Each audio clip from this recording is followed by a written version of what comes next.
Hello dear, जैसा कि आप जानते हैं यूपीएससी 2024 प्रीलिम में पॉलिटी से भी क्वेश्चन आते हैं। ठीक है, तो आज हम देखेंगे पॉलिटी में हम पढ़ेंगे संविधान और राज्य व्यवस्था में अंतर। इसको पहले हम एक चीज़ को बारीकी से समझेंगे, इसका पहले बेस क्रिएट करेंगे। जब बेस क्रिएट हो जाएगा तो फिर हम विस्तार से इस चीज़ पर चर्चा करेंगे। हर एक मुद्दे पर, हर एक आर्टिकल पर बात की जाएगी, लेकिन पहले हम समझेंगे संविधान है क्या, राज्य व्यवस्था क्या है, इन सारी चीज़ को समझेंगे। नागरिक क्या है और राजनीति क्या है, आर्थिक विषय क्या है, सामाजिक मुद्दे क्या है, शिक्षा क्या है और निजी और सार्वजनिक में अंतर क्या है। इन सारे मुद्दों पर, इन सारी चीज़ों पर, इन सारे शब्दों पर बात हो जाने के बाद ही हम कुछ आगे डिस्कस कर पाएंगे। नहीं तो और कुछ आगे डिस्कस करेंगे तो आपको समझ में नहीं आएगी वो सारी चीज़ें। तो इसलिए हम पहले स्टार्ट करते हैं छोटा से बेसिक से, जिससे कि आपको सारी बातें अच्छे से समझ में आए।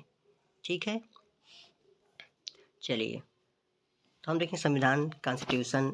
संविधान क्या होता है? संविधान उन प्रावधानों का समुच्चय है। हम देख लेंगे, संविधान उन प्रावधानों का समुच्चय है जिसके आधार पर किसी देश का शासन चलाया जाता है। मतलब समझते हैं संविधान क्या है? उन प्रावधान नियम, कानून, सिस्टम का एक संग्रह है। छोटे छोटे नियम, छोटे छोटे कानून मिलकर एक संविधान बुक क्रिएट की गई है, जिसके आधार पर देश का शासन, देश का सत्ता चलती है, देश के लोग चलते हैं। ठीक है, उसी के अकॉर्डिंग सारी चीज़ होती है। उसके बिना कुछ नहीं हो सकता है कि कब किसको कानून से न्याय देना है, कब किसको कहाँ जाना है, कौन से पद पे किसको रखना है, कब पेपर होना है, ये सारा चीज़ A to Z जितना भी आप देखते हैं सारा संविधान के रेगुलेशन से, सिस्टम से चलता है। ठीक है, इस बात समझ में आई?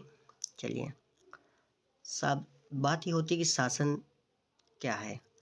शासन सार्वजनिक जीवन संचालन होता है।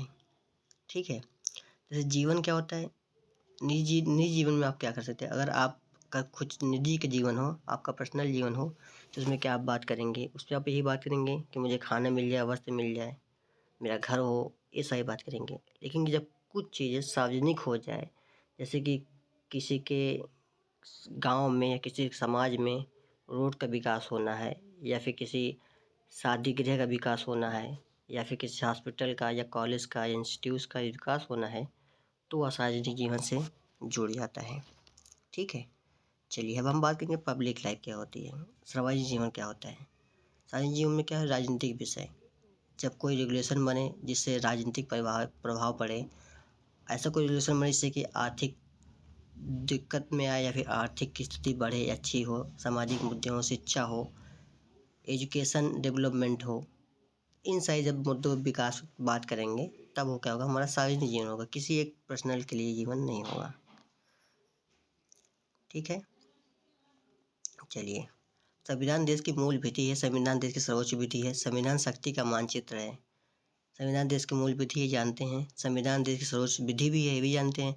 संविधान शक्ति का मानचित्र है, मतलब कि शक्ति का मानचित्र, मतलब कि एक पैरामीटर संविधान है जिसको पावर दी गई है देश में क्या करना है, क्या नहीं करना है। सरकार के विभिन्न अंगों की शक्ति का सीमांकन केंद्र राज्य की शक्तियाँ हैं। संविधान नागरिक के अधिकार शक्ति का निर्धारण है। चलिए नेक्स्ट देखते हैं आगे। अब है कि संविधानवाद क्या होता है। कॉन्स्टिट्यूशनलिज्म, सीमित शासन, मनमाने शासन का अभाव, संविधान के अनुसार शासन। लोकतांत्रिक व्यवस्था, अधिकारों का होना, न्यायपालिक स्वतंत्रता, शक्ति का पृथक्करण। देश में संविधान है वहाँ संविधानवाद भी होगा, जिस देश में संविधान नहीं है वहाँ संविधानवाद भी नहीं होगा। अगर हम बात करें संविधानवाद क्या है, मतलब जहाँ पे केवल और केवल सिर्फ संविधान की बातों को ही मान के देश चलता हो, शासन चलता हो, तो उस देश में, उस राज्य में, उस जिले में हम कहेंगे कि यहाँ संविधानवाद है। ठीक है, उसी प्रकार से एक हमारे प्रीलिम में क्वेश्चन देख लेते हैं कि जिस देश संविधान है वहाँ संविधानवाद भी होगा, या जिस देश संविधानवाद है वहाँ संविधानवाद भी नहीं होगा। किस पे ऑप्शन है? दोनों सही है, दोनों गलत है, एक सही और दोनों केवल दो। समानता संविधानवाद और संविधानवाद साथ साथ चलते हैं। जिन देशों में संविधान है वहाँ संविधानवाद भी होगा, और जिस देश संविधान नहीं है होता समानता, उस देश संविधानवाद भी नहीं होता है। तो ये हमारा आज का टॉपिक। फिर मिलेंगे हम नेक्स्ट क्लास में, तब तक के लिए थैंक यू। और इस तरह हमारे वीडियो को देखते रहिए और नई नई जानकारी लेके हम आते रहेंगे। Thank you.